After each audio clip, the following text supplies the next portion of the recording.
좋은 아침입니다. 마이 모닝 밸런스 27일차 문을 엽니다. 마이클 싱어의 상처받지 않는 영혼 중 일부를 읽어드리도록 하겠습니다. 내면의 성장은 자신에 대해 생각하기를 그치는 것이 평화와 만족을 찾는 유일한 길임을 깨닫느냐 마느냐에 전적으로 달려있다. 마음속에서 늘 짓거리고 있는 나는 결코 만족을 찾지 못한다는 것을 마침내 깨달았을 때 당신은 성장을 시작할 준비가 된 것이다. 나는 늘 뭔가로 골치를 썩인다. 정직하게 말해보라. 최근 들어 정말 아무런 문제도 없었던 때가 언제인가.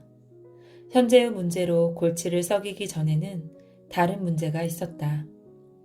그리고 현명한 사람이라면 이 문제가 지나가면 또 다른 문제가 생기리라는 것도 알 것이다.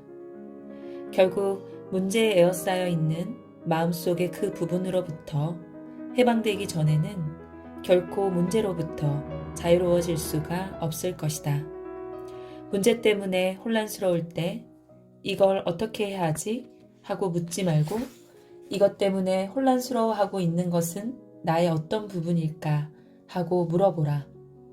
이걸 어떻게 해야 되지? 라고 묻는다면 당신은 벌써 문제가 외부에 실제로 존재한다고 믿는 함정에 빠진 것이다. 문제를 눈앞에 두고도 마음이 평온한 경지를 누리고 싶다면 당신이 특정 상황을 문제로 인식하게 되는 원인을 제대로 이해해야만 한다. 어떤 것에 대해 시기심을 느낀다면 어떻게 자신을 방어하고 보호할까를 궁리하지 말고 이렇게 물어보라. 나의 어떤 부분이 시기심을 느끼는가? 이것이 시기심 때문에 문제를 느끼는 당신의 그 부분을 들여다보게 할 것이다. 문제를 느끼는 부분이 분명히 보이면 이렇게 물어보라. 이것을 보는 것은 누구일까? 이 마음의 혼란을 누가 인식하고 있는 걸까? 이렇게 묻는 것이 모든 문제의 해결책이다. 혼란을 인식한다는 사실 자체가 당신은 그것이 아님을 뜻한다. 인식이란 주체와 대상이라는 관계가 있어야만 일어날 수 있는 과정이다. 주체는 목격자라 불리는데 왜냐하면 그것은 일어나는 일을 지켜보는 자이기 때문이다. 대상은 당신이 보는 그것으로 이 경우에는 내면의 혼란이다. 내부의 문제를 객관적으로 지켜보는 태도를 유지하는 것이 외부의 상황을 넋을 뺏기는 것보다 언제나 낫다. 이것이 영적인 사람, 곧 내면을 탐구하는 사람과 세속적인 보통 사람의 가장 중요한 차이이다. 세속적이라는 것은 돈이 많다거나 신분이 높은 것을 뜻하는 게 아니라 내부 문제의 해결책이 외부에 있다고 생각하는 것을 말한다. 당신은 외부의 조건을 바꾸면 문제가 없어지리라고 생각한다. 하지만 지금까지 어느 누구도 외부 조건을 바꾸어 문제를 진정으로 해결한 적은 없다. 언제나 그 다음 문제가 일어난다. 진정하고 유일한 해결책은 지켜보는 의식이 됨으로써 관점을 완전히 바꾸는 것이다. 대부분의 문제는 겉으로 보이는 것과 같지 않다. 사태를 충분히 들여다보면 진정한 문제는 모든 일과 사사건건 말썽을 일으킬 소지가 바로 당신의 내부에 들어있다는 사실임을 깨달을 것이다.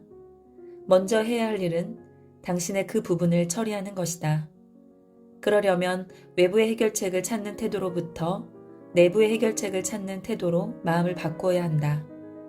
문제에 대한 해결책은 외부의 조건을 바꾸는 것이라고 생각하는 버릇에서 빠져나와야 한다.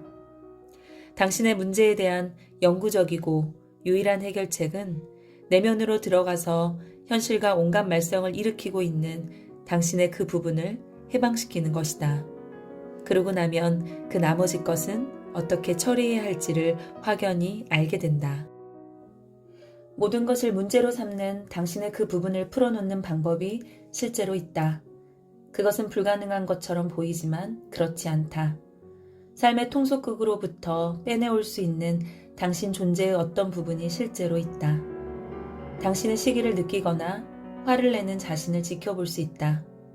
그것에 대한 생각하거나 분석할 필요가 없다. 이 모든 것을 보는 것은 누구인가? 마음속의 이 변화를 누가 인식하는가? 그 사람하고 말할 때마다 신경질이 나 라고 말할 때 신경질이 나는 것을 당신은 어떻게 아는가?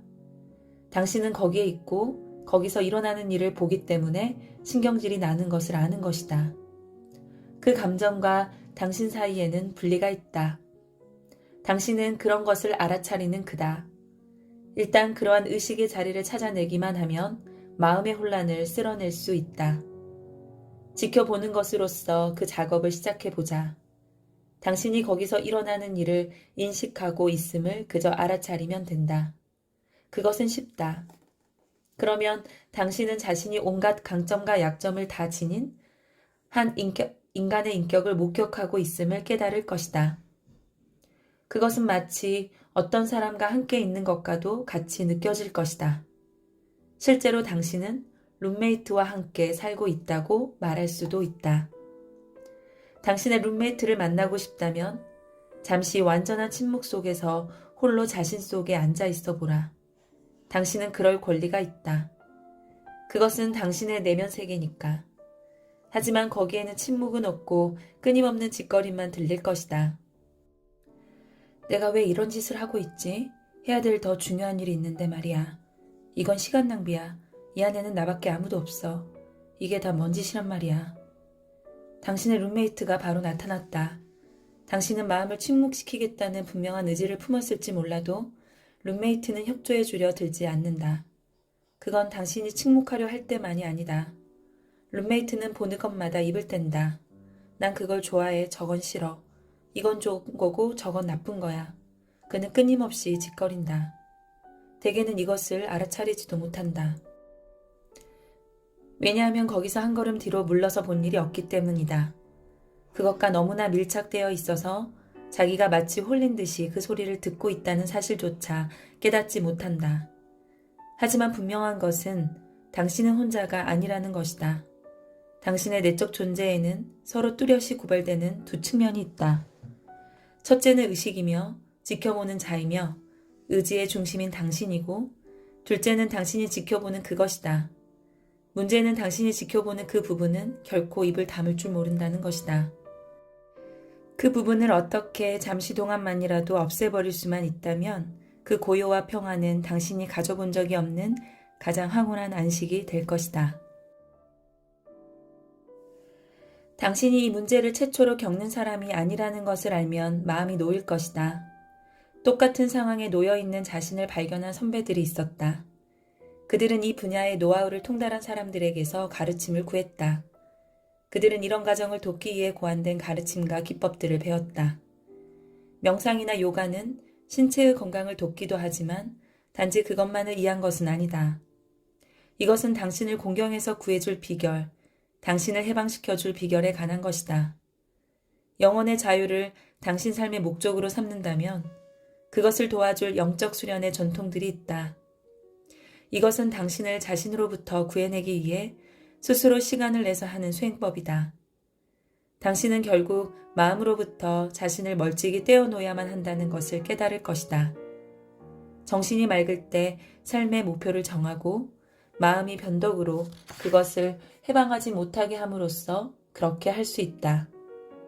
마음의 소리에 귀를 빼앗기는 습관보다 당신의 의지가 더 강하다. 당신이 할 수 없는 일은 없다. 의지는 이 모든 것을 장악하고 다스린다. 자신을 해방시키고자 한다면 먼저 자신의 공경을 이해할 수 있을 만큼 의식을 일깨워야 한다. 그 다음엔 해방을 위한 내적 작업에 투신해야만 한다. 마치 당신의 삶이 오로지 여기에 달려있는 것처럼 하라.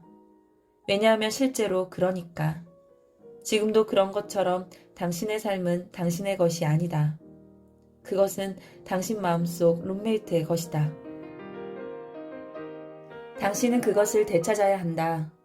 지켜보는 자의 자리에 확고히 자리 잡고 당신을 사로잡고 있는 습관적인 마음의 소나기를 풀어놓아야 한다. 이것은 다른 누구도 아닌 당신의 삶이다. 그 권리를 되찾아라.